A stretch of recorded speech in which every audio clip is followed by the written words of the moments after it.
Hello and welcome to today's Office Hours presentation. This is your host, Paul Hoyt. Our Office Hours presentation is a relaxed, informal mentoring program for tribe members that's held every Monday at noon Pacific time. All these recording slides and exercises are archived in the members area of our website. The reasons we do these is because we know that being a successful small business owner can be a great experience, but we also know that it's tough. You really do need a lot of support to be successful. And we want you to get to know us because when you get to know us, you'll know first and most importantly that we really do care about you. We want you to be successful in every area of your life, whatever that means to you. We want you to find the happiness, the greatness, the divinity within yourself, and then remember it, embrace it, and live it every single day. Our passion is to help entrepreneurs and small business owners get clear and stay focused so they can grow faster. We do this by talking to them about the key performance areas of business that I defined in my 2004 book, The Foundation Factor. In that book, we talked about the necessity for business owners to be competent in all 7 of these key performance areas. And in today's conversation, we're going to focus primarily on financial management. If we run out of questions with regards to financial management towards the end of the call today, you're certainly welcome to ask a question about anything else in business. But today I want to focus most of the conversation on financial management. We also try to relate the subject matter of the day to one or more of the 9 cells that we define in the Awakened CEO system.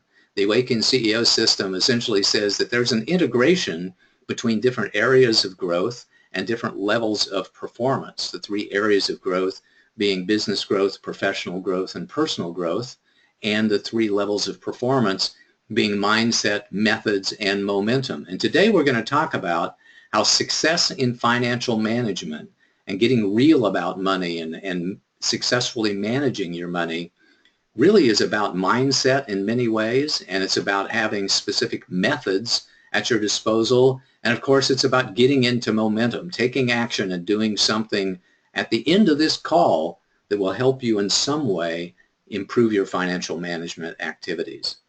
So today we're going to talk a little bit about what is financial management. We'll talk about being great at financial management, and then we're going to have lots of time for open Q&A and coaching. And we do have a special offer that we're going to talk about, towards the end of the presentation. So first, what is financial management? What does it mean to be good at financial management? Well, I define financial management as processing your transactions efficiently. That means paying the bills and sending out invoices and making the adjustments and doing everything that's necessary in order to track the financial ins and outs of your business. I think being good at financial management also means running your business by the numbers. That means paying attention to the numbers, understanding what your revenues are, understanding what gross profit is, understanding what your liabilities are and your assets are, and really paying attention to the numbers of the business over a period of time, so you're just not running your business all the time by the seat of your pants. It means managing your cash flow and your risk. Cash flow is the ins and outs of the money flow, which is the lifeblood of your business as it comes in and out of your different bank accounts. And managing your risk means things like insurance and intellectual property protection and physical asset protection, because that's one of the responsibilities of a CFO of a business, is to manage the risk of the business, because that really can make a big significant impact on the financial health of the business. It means staying right with the government, and this is tax season. So with this tax season, it means you may have to renew your business licenses. It means that you had to get out W-2s and 1099s successfully by January 31st, and you're only a few days late. So if you haven't done that yet, be sure to get them out. Corporate income tax returns are due by March the 15th. Personal income tax returns are due by April 15th. You can file extensions on those, of course, but you do have to be careful about filing your taxes, especially for your companies, appropriately, because there are fines and penalties associated with not filing those tax returns appropriately. So I really encourage you to stay right with the government when it comes to managing your finances. It means managing the assets of your company and your funding options. Your credit is in fact an asset of your company, much like having cash in the bank and having inventory and having accounts receivable. I think it's a really good idea to think of yourself as your credit lines or your available credit as being an asset of the company as well. So being good at financial management means making sure that you're managing your credit lines as well, your lines of credit, your business lines of credit with the bank, your potential for borrowing money on a business installment loan, your credit card headroom, those sorts of things.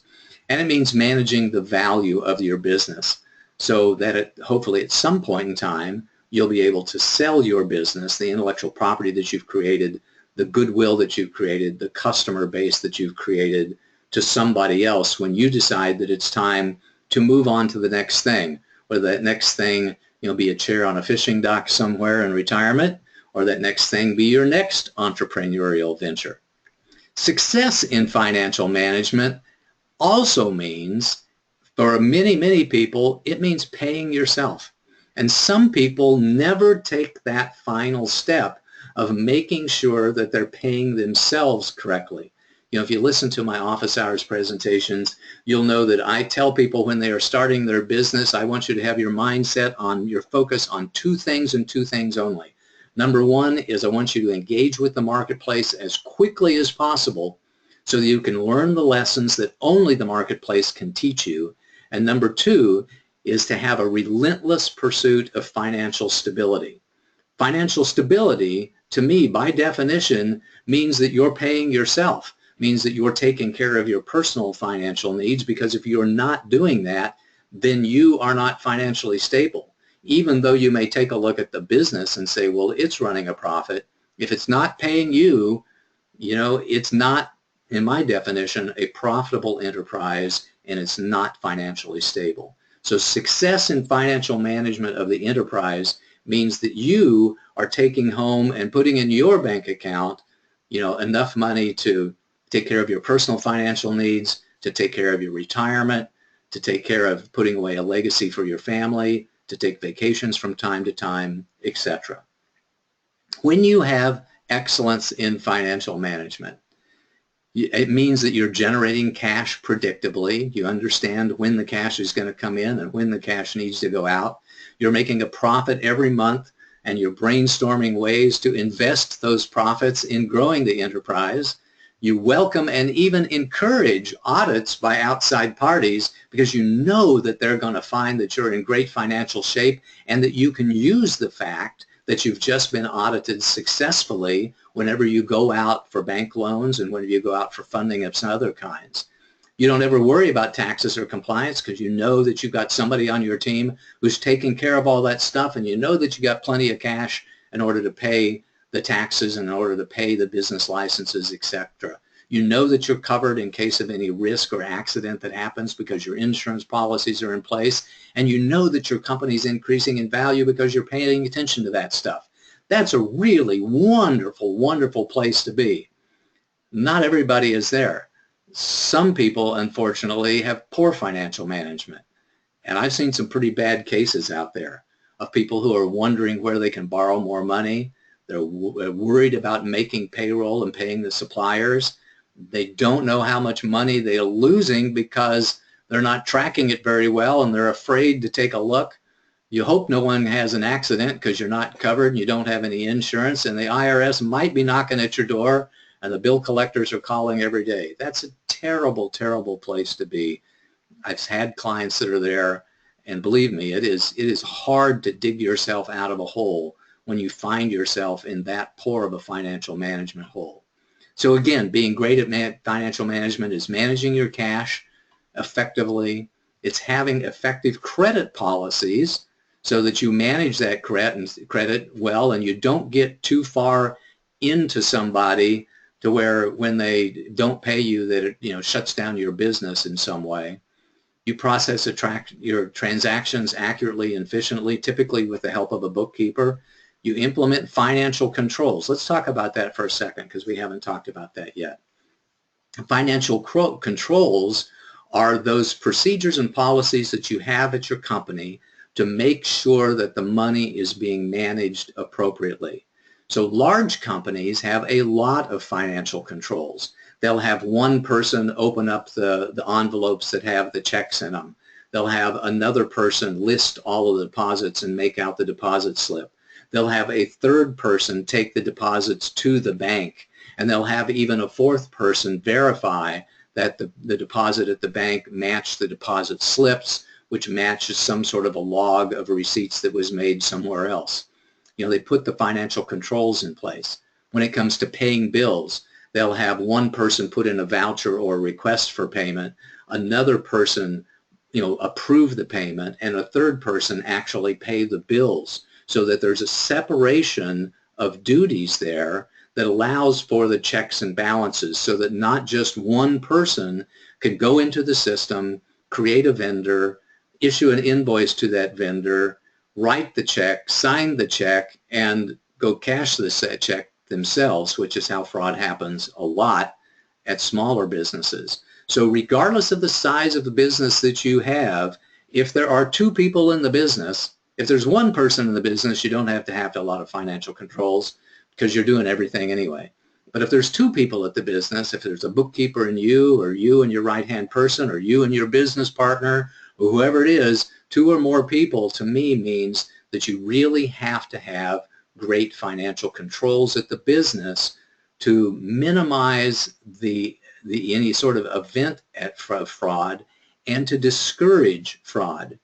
I had a friend of mine tell me once that one of the principles of great financial management is to make that fraud much more difficult and to make people worry about getting caught, because people in moments of weakness will do things that they wouldn't normally do. And if somebody's having a really bad time, you know, they just had a car accident, you know, a kid just went away to college, you know, they're feeling the stress and the strain of financial burdens in some way. If you leave some cash sitting out on the table, they might look a little to the left and look a little to the right and find out, well, nobody's watching, I can just take that. And maybe they take $5, and then it becomes 10, and then it becomes 100, and then it becomes 1,000. You just never know. One of your responsibilities as the leader of your company is to make sure that you are minimizing any sort of temptation that might come about with any of your friends. And that's what it means by implementing great financial controls. We also want to protect our assets, as we talked earlier. That's intellectual property protection. That's physical property protection. That's all of your insurance policies, etc. You want to be in compliance when you're great at financial management. That's business licenses at the city, county, state, and federal level. That's taxes at each one of those levels. That's payroll taxes. That's sales taxes. That's all kinds of things. It's your responsibility to know what your obligations are and know what those regulations are and pay attention to them and be in compliance with them at all times. And being great at financial management means properly funding your business so you have enough cash reserves, or at least enough credit reserves. And by the way, you don't have to have that cash on hand at all times if you have, for example, a pre-established line of credit or pre-established, credit lines, headroom on each one of your credit cards, etc. But you have to manage your funding reserves and the funds of your business. And last but not least, I really think it's important to learn to read financial statements, at least understand what the balance sheet is telling you and what the income statement is telling you, and review those each and every month with your financial professionals. Now, so far, we've talked primarily about methods. We've talked about methods for business growth, and I've given you some encouragement for professional growth too. So if you don't know what financial controls are and how to implement them in your business, have a conversation with your CFO or your other accounting professional and have the conversation about financial controls. If you don't know how to read financial statements, then take that on one of your goals, that you're going to learn how to do that and give you space for professional growth. But being successful at financial management isn't just about the methods. It's also about the mindset. It's about having a great mindset towards financial management, having a great mindset towards learning the things that you need to learn to do, in order to be good at financial management. And oftentimes that means addressing some issue with regards to personal growth. And we've had some email questions and comments come in here around personal growth and mindset on financial management that we're going to talk about here in just a minute. And of course, being great at financial management is more than just getting your head squared away around straight with having great mindset. It's more about knowing what the methods are that you want to implement. It's also about taking action and getting into momentum.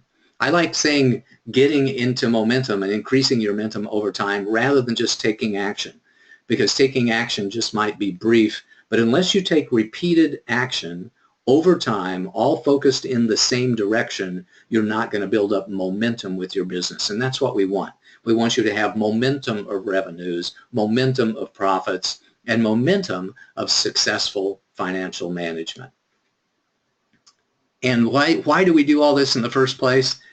It's because we want to make money. If you're in business, just to have fun, then God bless. It can be a hobby business, and that's great. I got nothing against hobby businesses. But if you have to take care of yourself, and you have to take care of your family, and you have to take care of your kids, if you want to leave a little something for other people, and you want to have some cash reserves so that you have options, it's imperative that you pay yourself. It's imperative that you put a system in place that gives you the opportunity to pay yourself. We're going to go into Q&A here in just a second, but I want to share other office hours too, because we have talked on this subject of financial management a lot over the last 3.5 years that we've been doing office hours. And here's a few of those office hour sessions that you might want to go look at. The number 107 was how to be great at financial management, where we talked about the things that we talk about today, but we talk about them in much more detail in a longer presentation. Office hours 121 was on financial modeling. How do we do projections? How do we predict how much money that we're going to need or how much money that we're going to make? Number 138 was on cash flow secrets. How do we manage the cash of the business better? And in that one, we also offer a cash flow worksheet that you can use to get started in managing cash better with your business. And number 142 was on reading financial statements. If you need a little tune-up or maybe even an introductory course to what it means to read the cash flow statement, the income statement, the balance sheet, that's a good place to do it. And with that, let's jump into questions and answers here. Let me make sure that of who all's on the call. We've got a lot of people on the call, which I am really excited about. If you would like to ask a question live, you are certainly welcome to do that. Just raise your hand and type something into the chat log. Otherwise, I'm going to take off and answer and talk about some of the questions that we had that were emailed in to us today.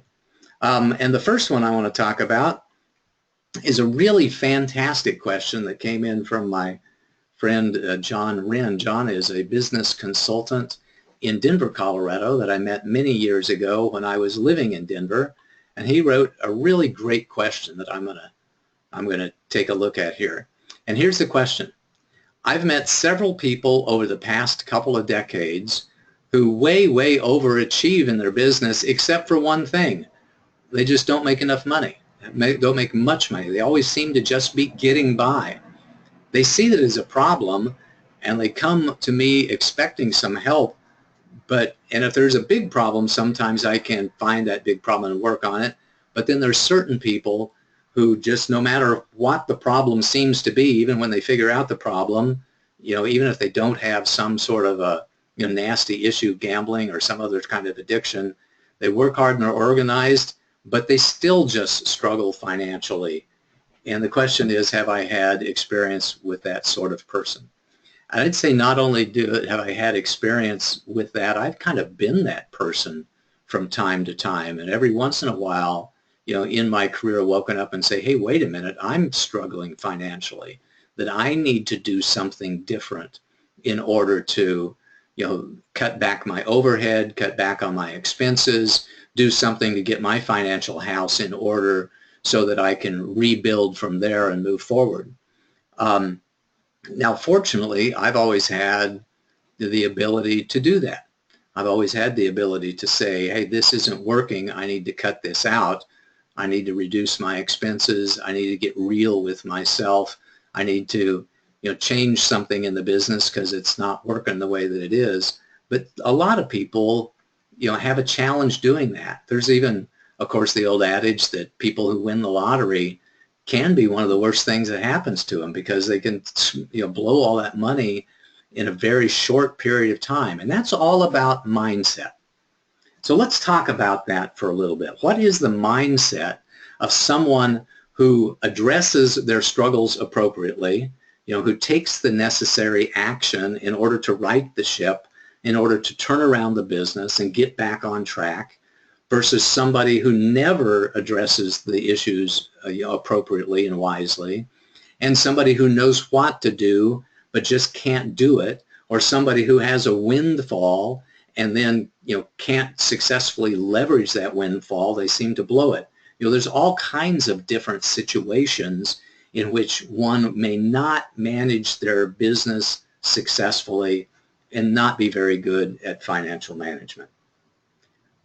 To address that and kind of try to figure out why, I'm going to use some words from a really good friend of mine in Southern California who has a fantastic coaching program that's getting ready to launch into the marketplace, which I'm going to share with you more in the next few weeks or months. And he talks about what they call the unseen payoff. So let's make the assumption that if somebody is refusing to do something or is doing something in some way, that there's a reason for that. We don't know what that reason is, but there is an unseen payoff. And that unseen payoff can come in two different ways. It can come in terms of the payoff of feeling safer, or it can come in terms of the payoff of feeling more empowered. But almost all of the things that we've talked about today are in the sense of feeling safer. So when somebody gets a little bit of a windfall, when they have an opportunity to earn more money, but they're not taking advantage of that opportunity, I think it's useful to think about that in terms of the law of protection. The law of protection is one of the 65 different laws that I have defined and live by, and it goes something like this. No matter how illogical, ill-conceived, or ineffective someone's actions and attitudes are, they're just trying to protect themselves. So how does someone protect themselves by squandering their money, by not taking advantage of the opportunity that they have to earn more money? It can be because they feel safer being where they are. They were in a very stressful situation. They found a cave. They ran into the cave. It's cold and it's dark in the cave. It's miserable in the cave, but they feel a lot safer in the cave than they did before. And now you're offering them the opportunity. You're knocking on the door of the cave saying, hey, come out of the cave. There's a bright world out here. There's people you can talk to. There's fun to be had, but they're saying, no, no, no. No, I'm safe inside this cave. I feel safer living in this trailer, wearing my blue jeans and drinking beer, and that's just the way I feel safer about myself. I wouldn't know how to act in polite society. I don't want to join the country club. I don't want to have a new car. I don't want to do anything different than what I am doing because different is scary, and I don't want to be scared. I just want to be safe. I think most of the time, when people have an issue with money, it's because they feel safer having a lower amount of money. They don't feel worthy of having that additional money, those additional funds. I have another good friend, Annette Bow, who coaches financial advisors on marketing techniques at millionaireseries.com. She talks about a Worth Barometer, that we all have this unseen and largely unknown to us sense of self-worth that makes us feel safe because we think we know who we are. I am the person that earns $50,000 a year. I am the person that earns $100,000 a year. And if somebody comes in and challenges our own belief system about who we are, it becomes frightening to us because we run up against the top of that Worth Barometer and we don't want to go forward. We feel safer being who we are, earning the income we are earning, instead of ending our financial struggles by being a little more conservative, by saving a little bit more money, by being wiser in our investments. And that I think is a really good approach to looking at that. One other thing that I would, actually a couple other things. Number two is the law of empowerment says that people do the darndest things to help them feel more powerful. And that includes, by the way, trying to put forth the image that I have a successful, profitable business. You know, they treat people to meals. They don't ever talk to somebody about the financial troubles they're having because they feel more powerful pretending that they are doing well. And some people believe that, you know, if I just pretend that I am doing well long enough, then somebody will see that I'm doing well, and that ship will come in. If I can just hold it together until that big deal closes, until that magic phone call comes in, then I'm going to be okay. It's really kind of like a gambling addiction. We have random positive reward that comes into us, much like we do if we're playing the slots in Las Vegas, and that random positive reward, you know, gives us an addiction to the possibilities, the same as if we were playing the horses or playing the ponies. And I've seen that a lot, and that has to do with the law of empowerment. So it's usually one of those two things. There's an unseen payoff in some way, and that unseen payoff is it makes me feel safer being where I am, or the unseen payoff is that I feel more powerful pretending to be financially successful rather than actually taking the steps necessary to right the ship and to become financially successful. So I hope that was helpful to you. And John has a follow-up question about that, is how do you help people like that in my consulting practice?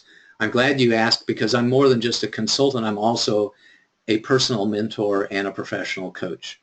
So when I sense that there's a personal block coming up, that somebody knows what to do, but they're just not doing it, then we have those tough questions about, why aren't you doing this?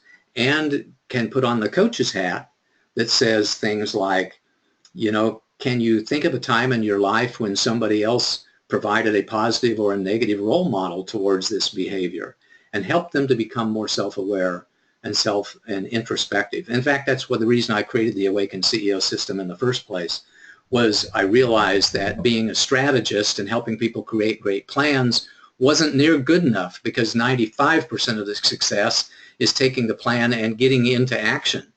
And what stops people from getting into action or taking the right action, even when they know what to do, is oftentimes some sort of a personal, unknown, unseen block. And as a coach and as a personal mentor, then it's my responsibility and my opportunity to help them discover those blocks and help them get real about those blocks, and then help them take the steps necessary in order to overcome those and step out when encouraged a little bit, and then a little more courage, and begin to replace old habits and bad habits with new, really good habits.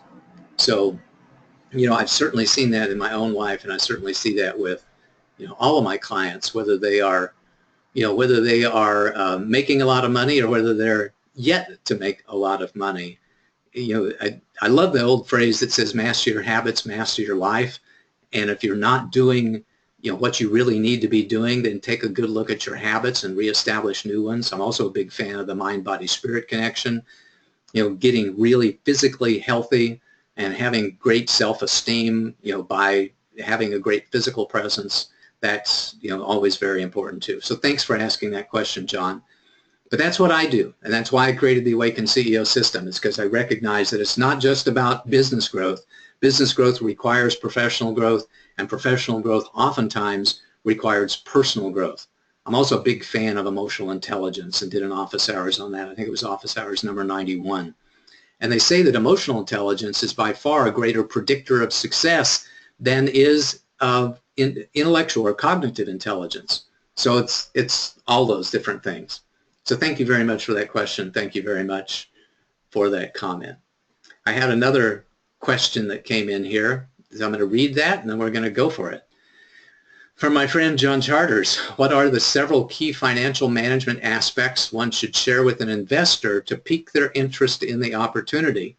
The underlying concern is not to give too much information during a pitch. Well, I think a good rule of thumb here is that you want to talk about the possibilities. You know, investors love possibilities. To them, investing in small businesses can be a little bit like that gambling addiction. You know, we're going to invest a little here, a little there, a little there. 1 in 10 of them is going to pay off. 1 in 5 of them is going to pay off. You know, can I pick the winning pony this time by looking at the jockey and looking at the horse and looking at the track record, etc.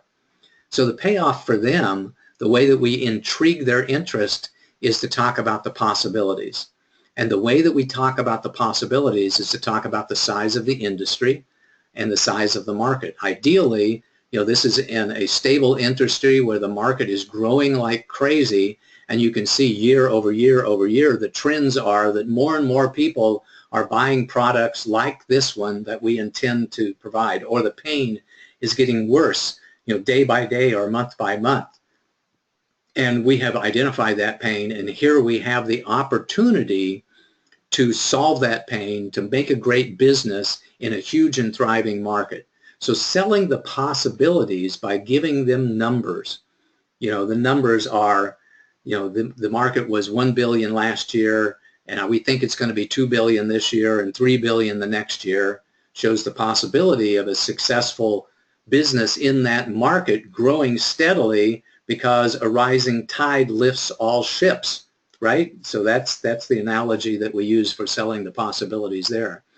And we talk to them about our ability to take advantage of the opportunity that we see there with the team that we have in place, with the progress that we've made so far, with the plans that we have to develop more products and services and to address the market opportunities that we see, etc. But I think the number one thing that people buy is possibilities, and what investors buy is possibilities.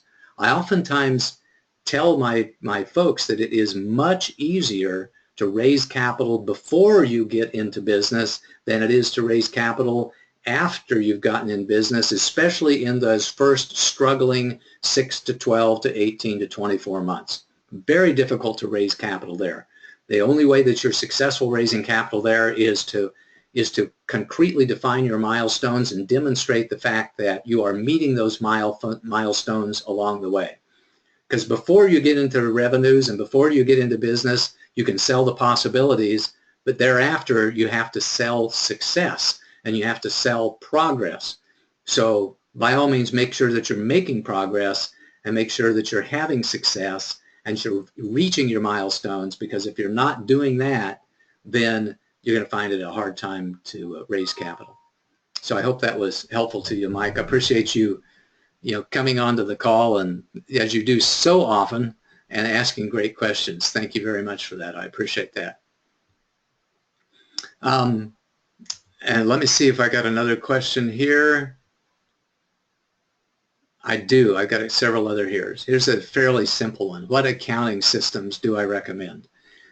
Generally speaking, if you're a small business with, I would say, less than $5 million or so in revenue per year, a QuickBooks is by far the leading desktop management system and online management system for finances, in the world today. Unless you got a good reason to go with somebody else, I always recommend that you go with QuickBooks. And there's a couple of reasons for that. Number one, it's cheap and it works, and it's really a good system.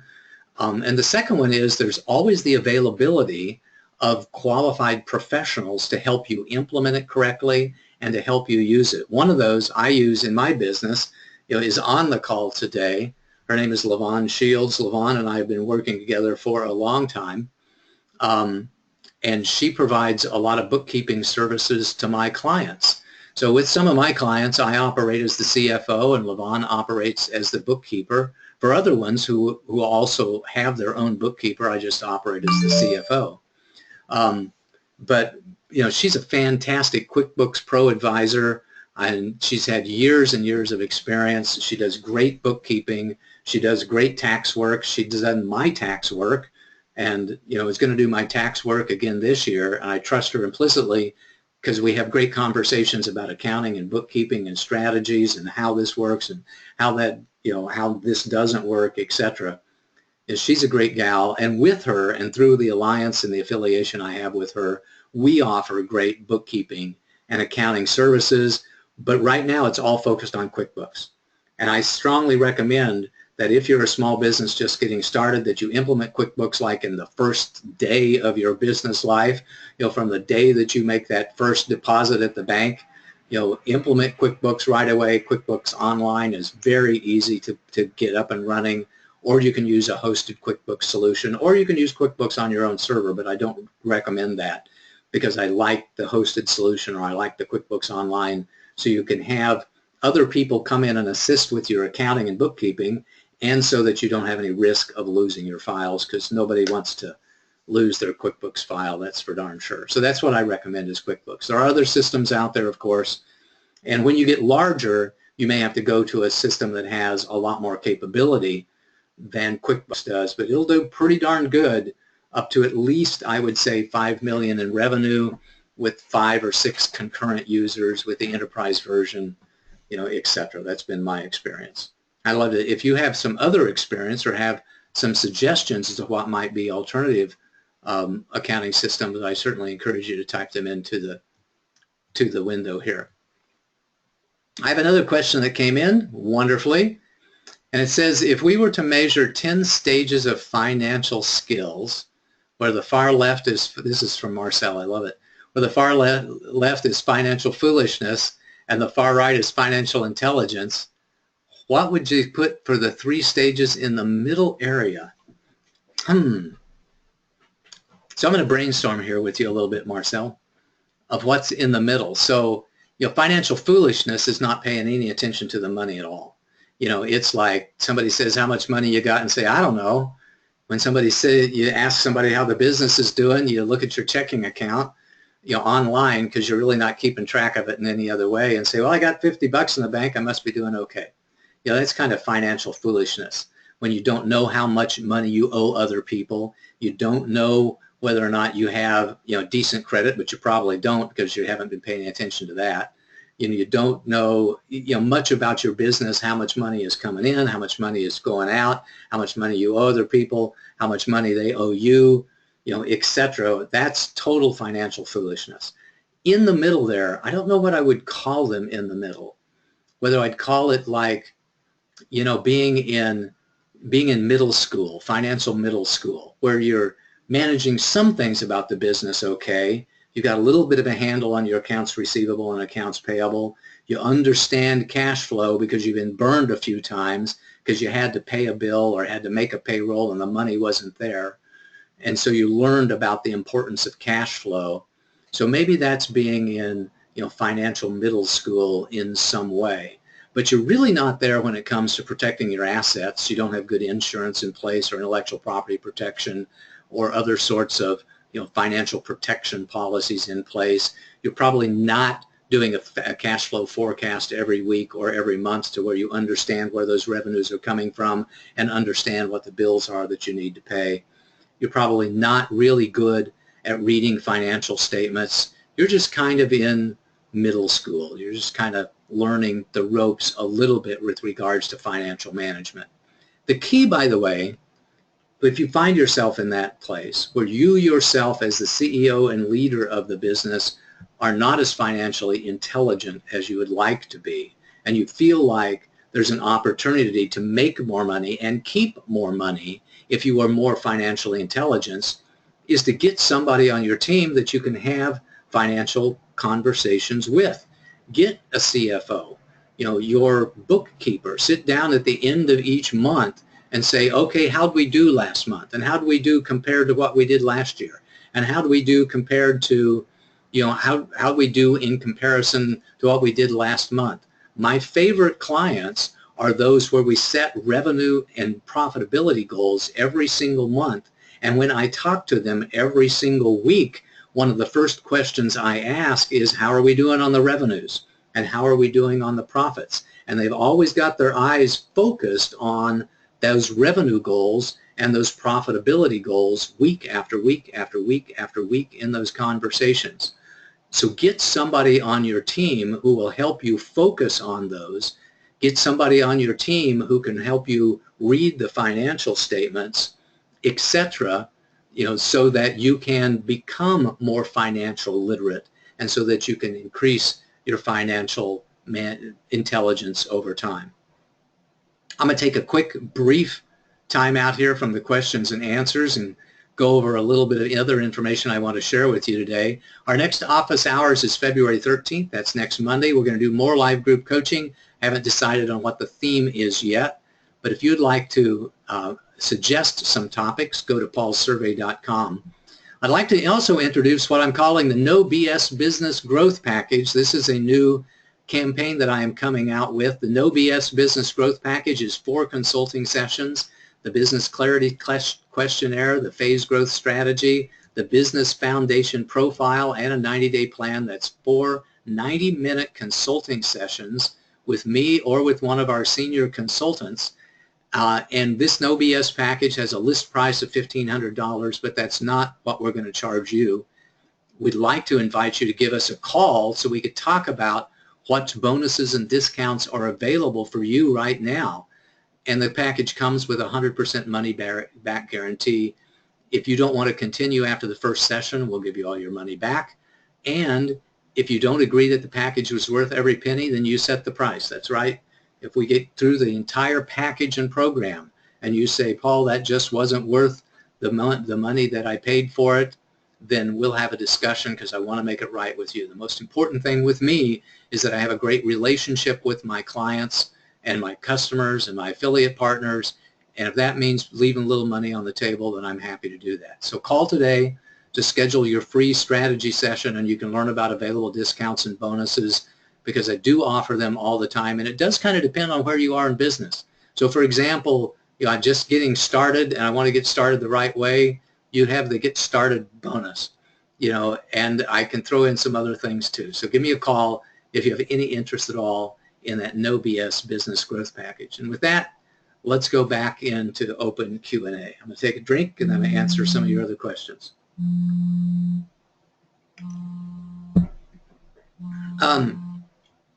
One of the questions came in, did you say to do cash flow forecast every week? And I'd say, no, that's not necessary if you have a lot of money in the bank. So do the cash flow forecast in the way that's necessary for your business. So I do cash flow forecasts on a monthly basis, about the 20th of every month, because I've got some big bills due, the 25th or 26th of the month, like paying the rent for next month, etc. I take a look at my cash flow forecast. How much money do I have in the bank? How much money do I expect to receive in the next few days? What do I need to do? Can I pay down some of the line of credit, or do I need to borrow a few extra dollars for another week or so?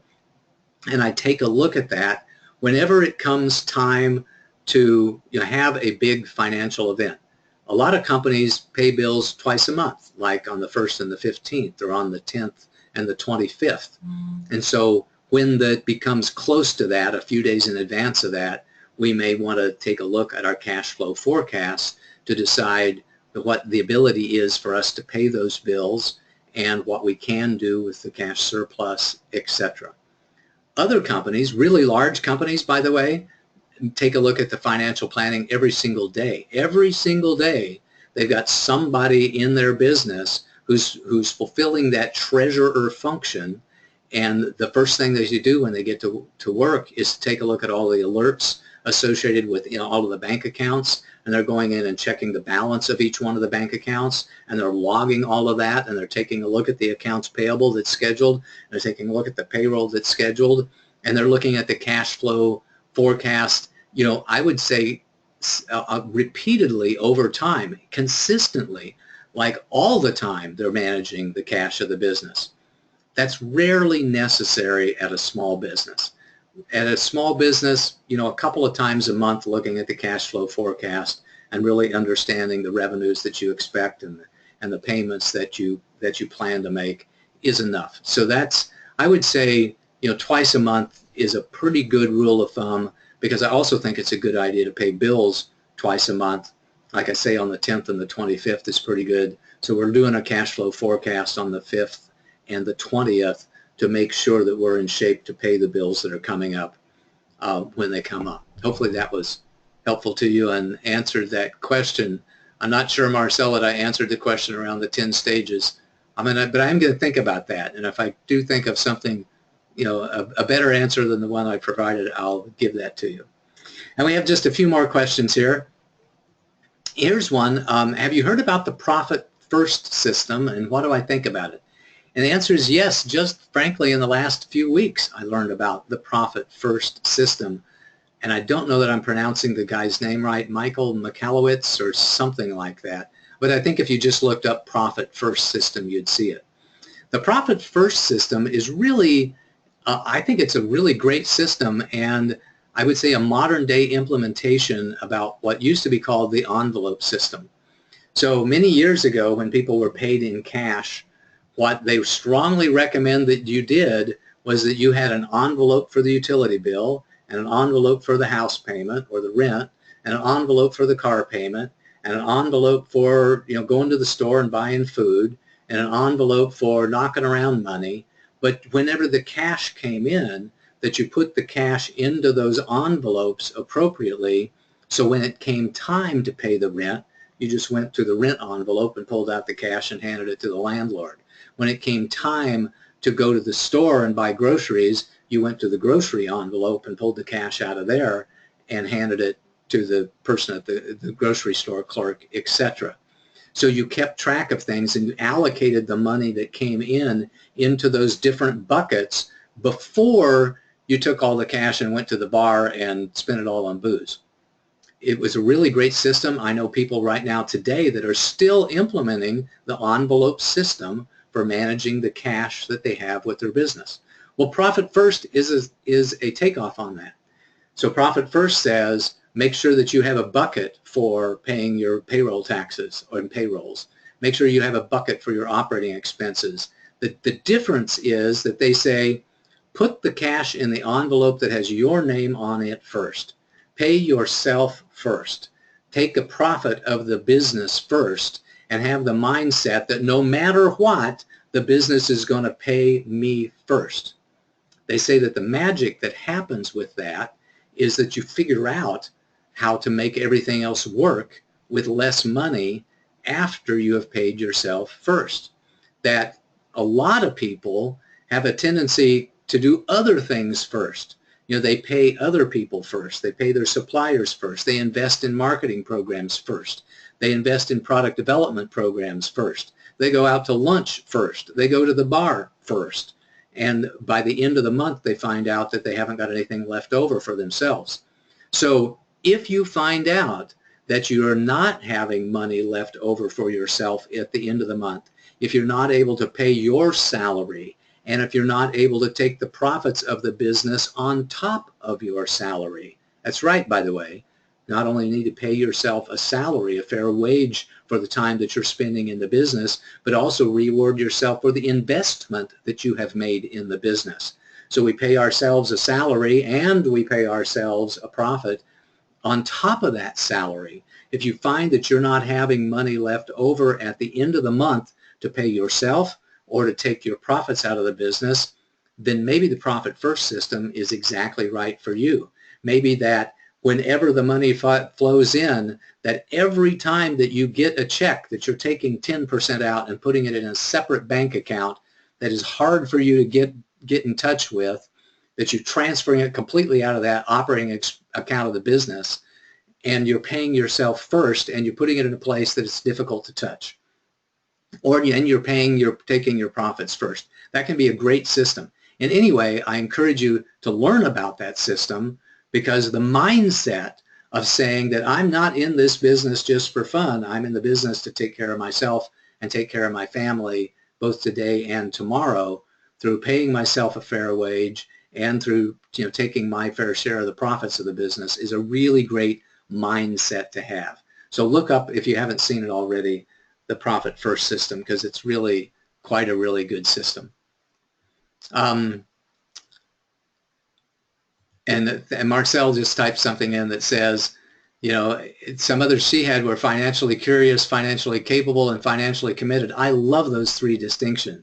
And I guess below the financially curious would be the financially ignorant, and above the financially committed might be the financially intelligent or the financially savvy, which are really good. So thank you very much for those comments, Marcel. I appreciate that.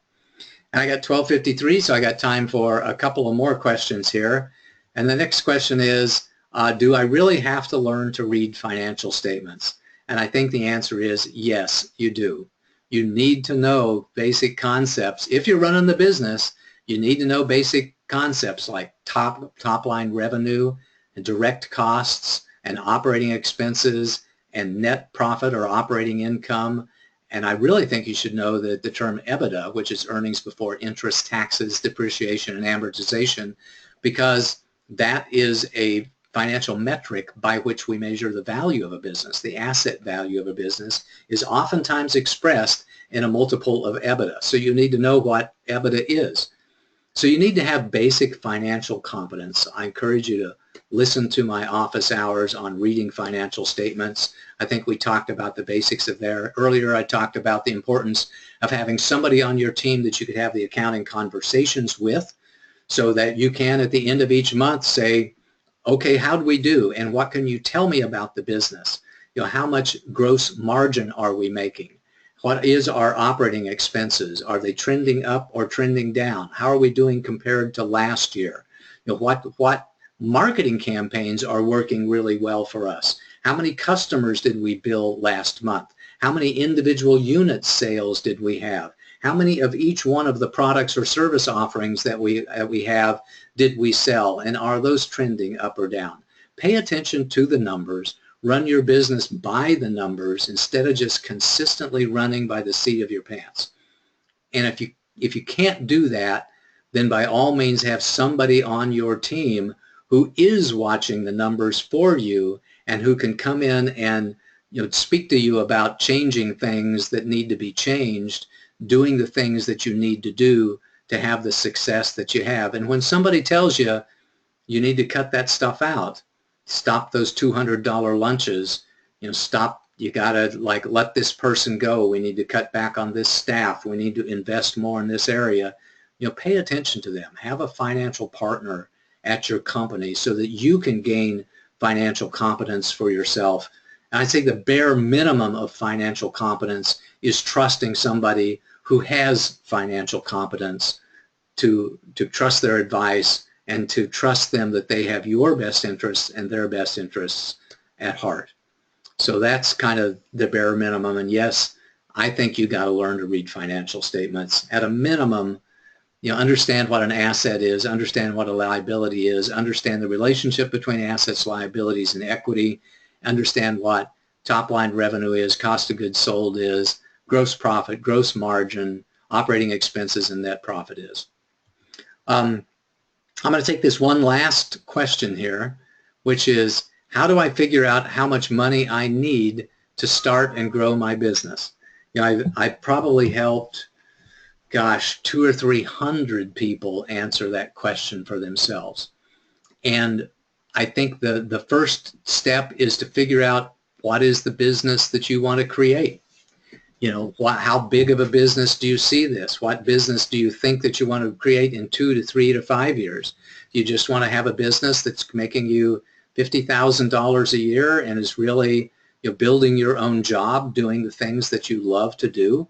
Do you want to have a business that's going to make $5 or $10 million a year, which means implicitly that you're going to have a big team and that your success is not going to be dependent upon your own capabilities as much as it is achieving excellence through the efforts of others, by finding a good team, building a great team. What is it that you want to accomplish? That's question number one.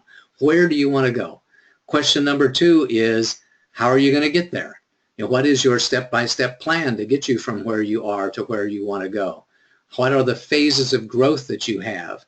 And then the question is, how much is it going to cost in order for you to execute the plan that you want to execute?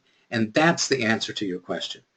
How much money do I need to grow my business is most often answered by how much money do you need to achieve that next milestone in the growth of your business?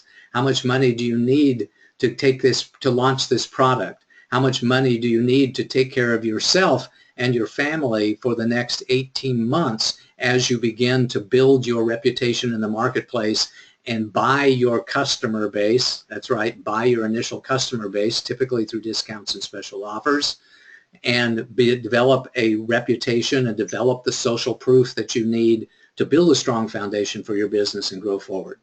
So the answer to that question is, how do I tell how much money I need to start and grow my business, is create a plan, understand what the steps of those plans are, understand what that next milestone is, and get somebody on your team to help you figure out how much cash you really need to achieve that next milestone, and have some left over so that you can begin to get cash necessary for the next milestone. That's the way we do it in Silicon Valley. We fund the business in tranches. And tranche, by the way, is a French term. It simply means piece of the pie. So we fund the business in stages of growth, determine what those stages of growth are, determine how much money it's going to take to achieve that next milestone, go get the money, and then get into action and achieve that milestone so you can demonstrate to future investors that you are a person who knows how to make progress and you are a person who can achieve those milestones no matter what, which makes you a person worthy of their continued or future investment in your company. Hopefully that was helpful to you. And by the way, just a shameless plug here, the No BS package that we have and a lot of our consulting services are geared to help you decide exactly about that. Get clear and stay focused so that you can grow faster. Get clear on what you want to accomplish, on why you want to accomplish it, and on how you are going to get there so that you can stay focused and keep your eyes on those financial goals and the other goals that you have at your company week after week, month after month, so that you can achieve those milestones and build the business of your dreams. I want to thank everybody who showed up today online, and thank everybody who is listening to this recording and who showed up, via telephone to listen to it. I really appreciate the opportunity to share with you. Give me a call if there's anything that I can do to support you in the growth of your business, because that's what my passion is and how much I really love to help other people. And until we meet again, this is Paul Hoyt wishing you a most marvelous and prosperous day. Bye-bye.